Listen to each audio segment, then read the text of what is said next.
परमात्मा बोले, सुन ले धर्मदास, हमारे तुम्हारे जैसा शरीर नहीं है, मेरा शरीर श्वास से नहीं है।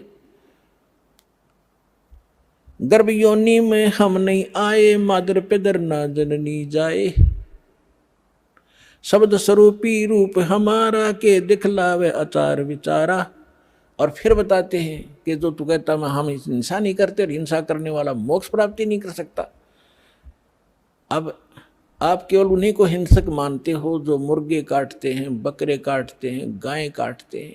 वो तो अपराधी हैं ही हैं, ये तो बिल्कुल घोर पाप है। लेकिन पाप तो वो भी है जो तुम सत्य ब्राह्मण की है हत्या, जो चौका तुम देवो नेता।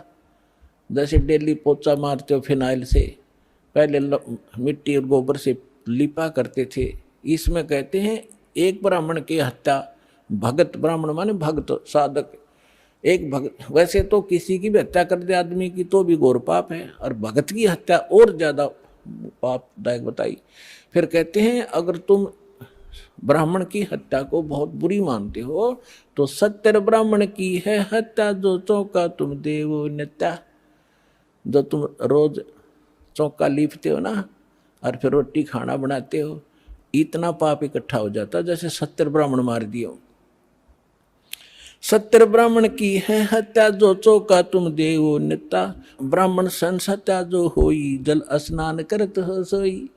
जिस जोड़ में, जिस तालाब में तू नहा के निकला है और जिसमें जीव जंतु पड़े हैं, जैसे नहाते समय तूने रगड़ रगड़ कर मार, कहते हैं 1000 ब्राह्मण की हत्या कर दी, इतना पाप तेरे कोई सरोवर में, इस तीर्थ में स्नान करने से लगा।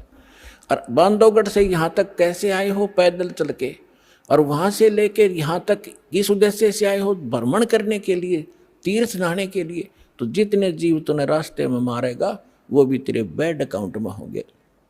और जो तुम साधना कर रहे हो वो पापनाशक है ही नहीं।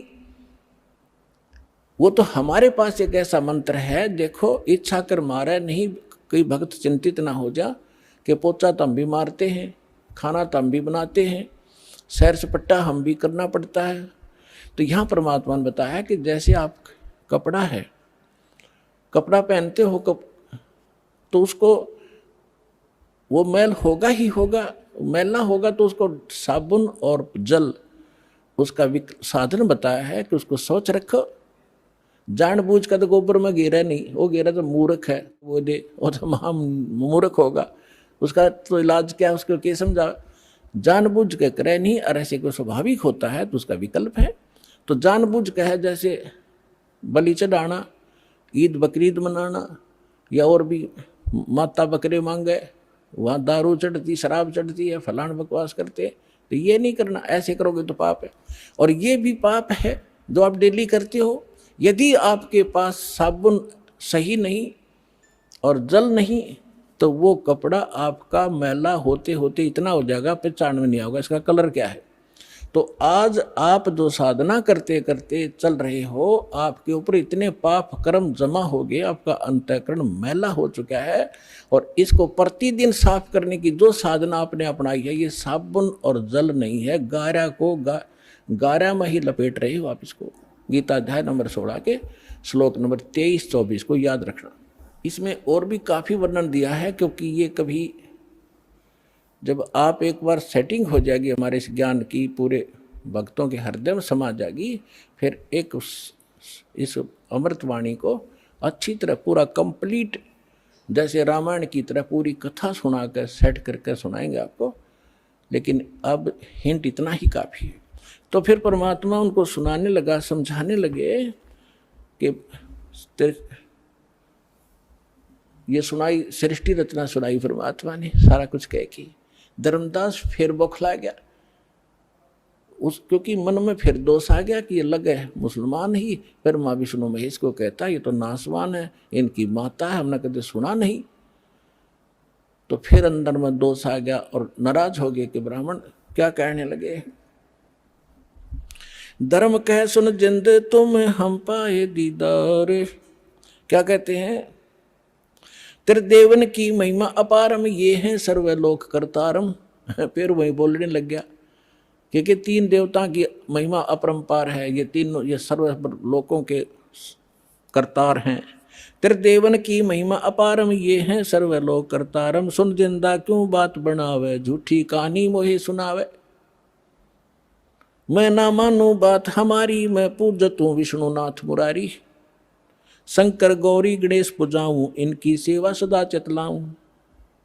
परमात्मा ने सोचा ले भाई काल फिर आ गया इसके अंदर, अरे ये बुद्धि भ्रष्ट, इतना माथा चाट का मेरा फिर वही बोल रहा है। फिर अंतर ध्यान हो गए।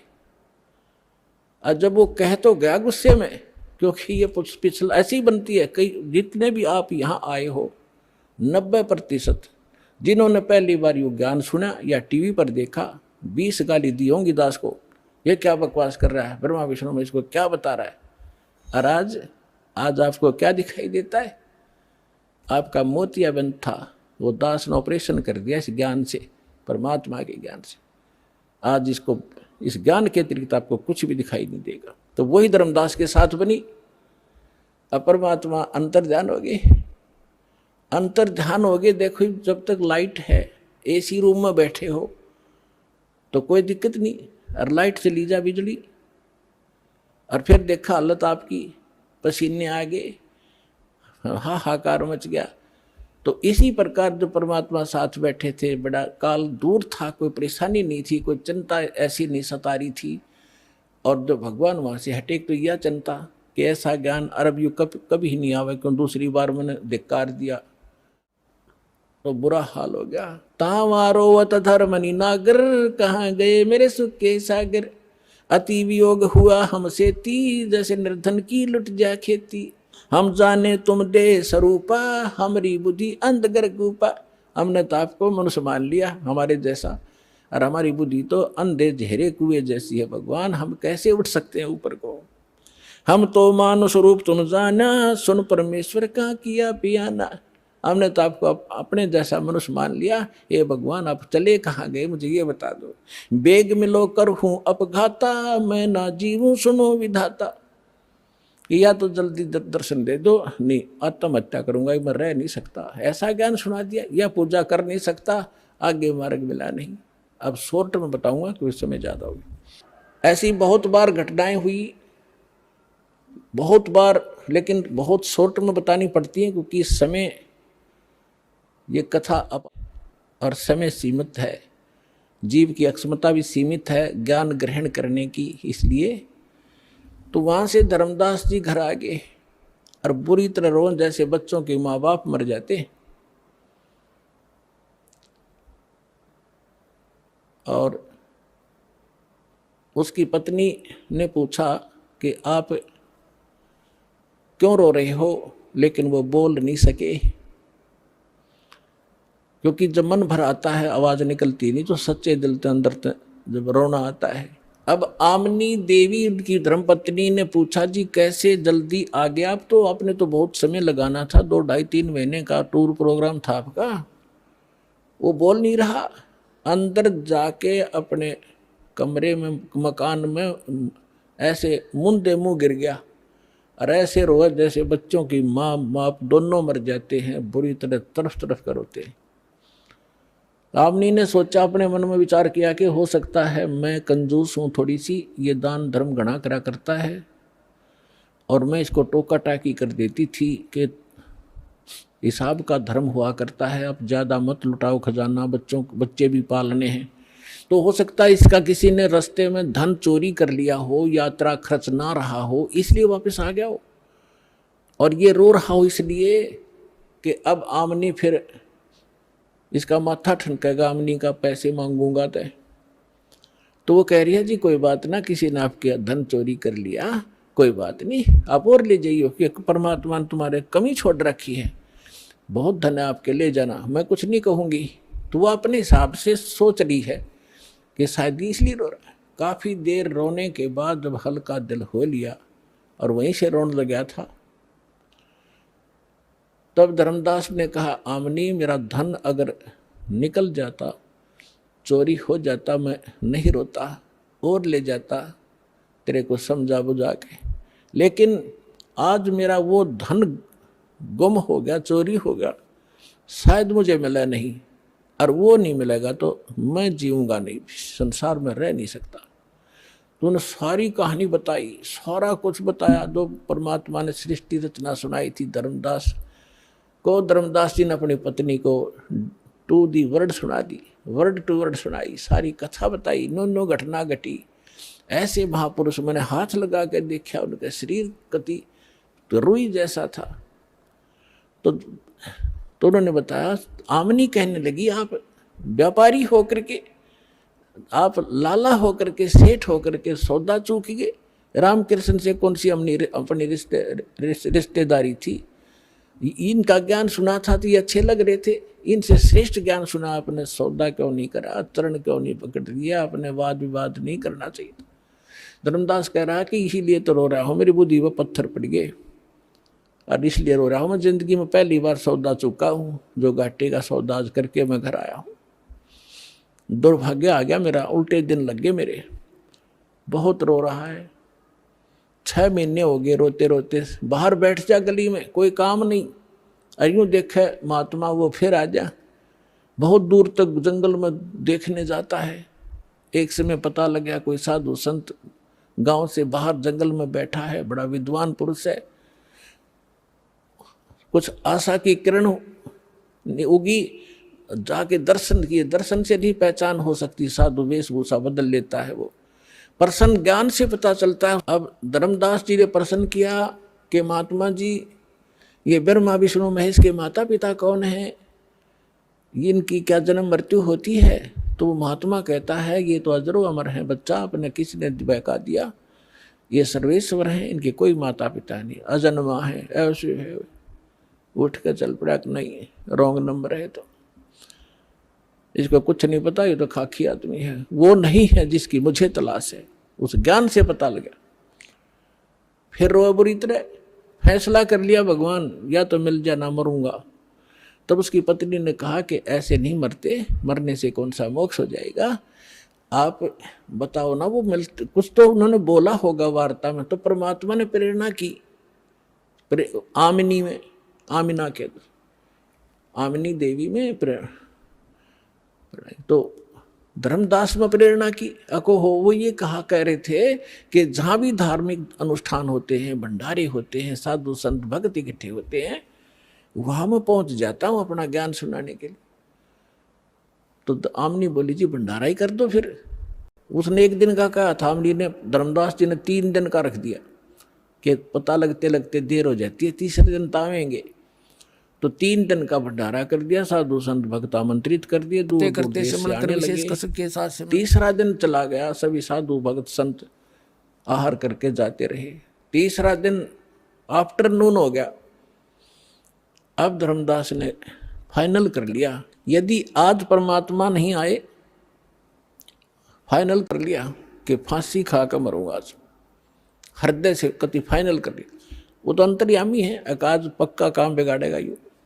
उसी समय परमात्मा आगे, और वहां से 50 गज की दूरी पर, 100-125 फुट की दूरी पर, 50-60 की दूरी पर एक कदम का पेड़ था। उस कदम के पेड़ के नीचे परमात्मा उसी रूप, जिंदा वाले रूप में वेशभूषा में बैठ गए। अब धर्मदास जी खाना उधर खिला रहा है भंडारे वालों को, और देख रहा है इधर उधर, उनमें कोई था ही नहीं। वो ऐसे देखा सामने एक वृक्ष के नीचे वही जन देखा बदन शरीरम, बैठे वृक्ष कदम के तीरम।